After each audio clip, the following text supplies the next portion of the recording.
32 gigabytes of RAM. Not recommended. Minimum. That is what Cinder City is asking for on its current Steam listing. And that one number tells you exactly how big this game is trying to be.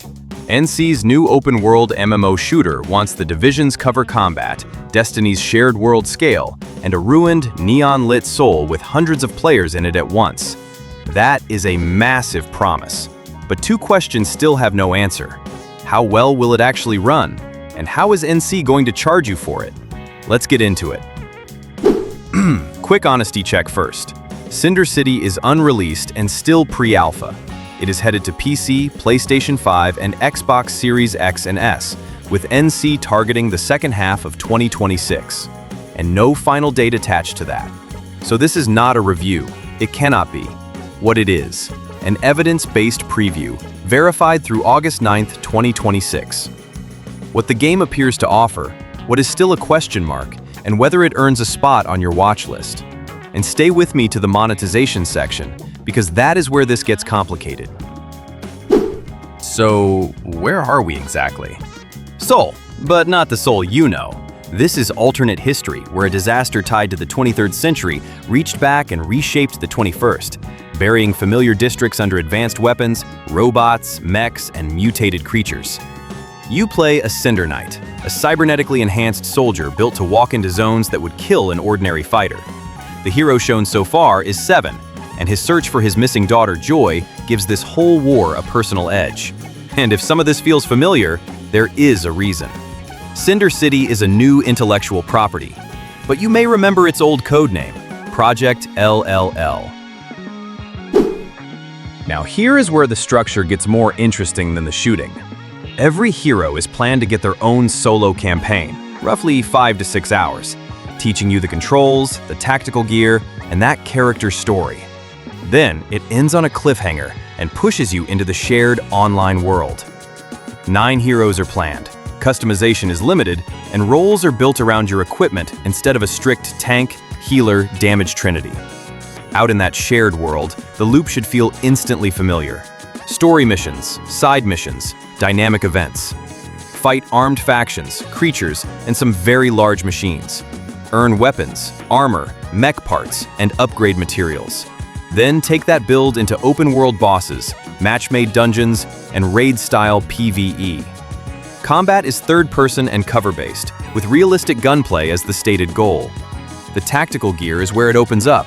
Drones, stealth, personal shields, shield domes, homing missiles, supply drops, even hijacking enemy projectiles. And vehicles are not just a taxi service.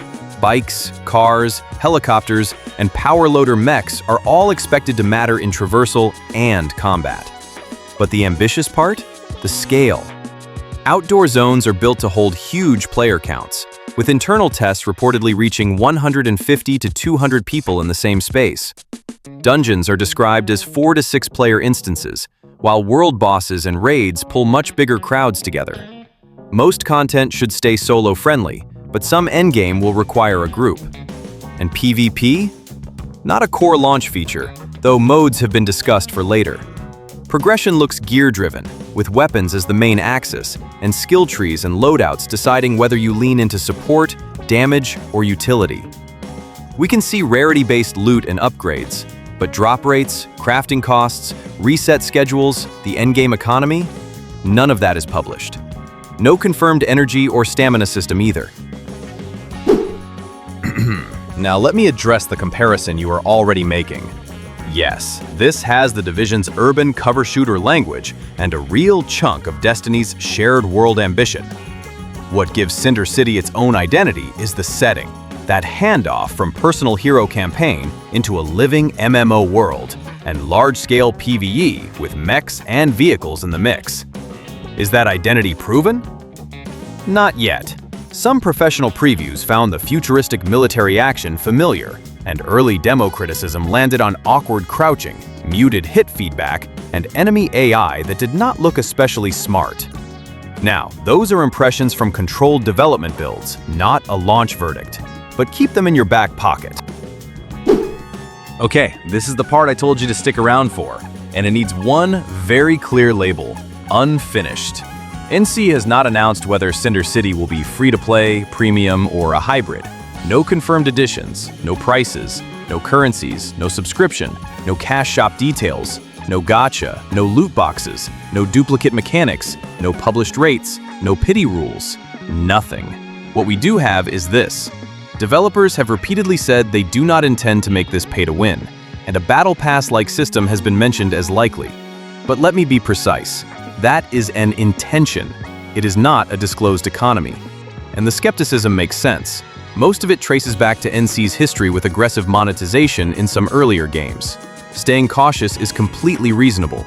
But as things stand, there is no revealed pay-for-power system that would justify calling Cinder City pay-to-win. We just do not know yet. Which brings us straight back to that number from the beginning. First the praise, because it is real. The visual presentation, the ruined Seoul setting, and the scale of the co-op PvE ambition get consistent credit. Preview coverage points at detailed faces, dense environments, giant bosses, and a world that feels meaningfully different from another American or European sci-fi city. But the concerns are just as consistent. The current Steam requirements list 32 gigabytes of RAM at both minimum and recommended. An earlier 64 gigabyte recommendation was corrected as an error, but 32 is still unusually demanding. NC says optimization is ongoing, and much of the public footage has come from high-end hardware, including an RTX 5090 capture. And there are no verified console frame rate or resolution targets. Players are also asking whether the combat will feel distinctive enough, whether the endgame stays solo-friendly, and whether the final business model matches that no-pay-to-win promise. And the US pre-alpha test is under a strict non-disclosure agreement, so there is no broad hands-on consensus, no public user score, and no finished game review record to lean on. So, where does that leave us? Cinder City looks worth following, not prejudging. The alternate history Seoul, hero campaigns, flexible tactical roles, vehicles, mechs, and large-scale PvE give it real potential. If you love The Division, Destiny, Warframe, co-op bosses, or dystopian sci-fi, put this on your radar. But if you are running 16 gigabytes of RAM, if always online grind wears you down, or if you want a transparent business model before committing, hold off.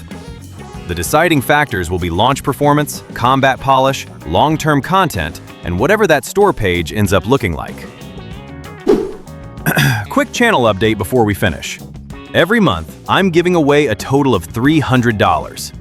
$200 will go to one channel member, and $100 will go to one lucky commenter. So let me ask you, what matters more to you at launch? Better optimization, a clear premium price, or a genuinely fair free-to-play model? Drop it in the comments, because I do read them. And if you made it this far, you already know what to do. Stay safe, stay grinding, and I'll see you Crushers in the next one.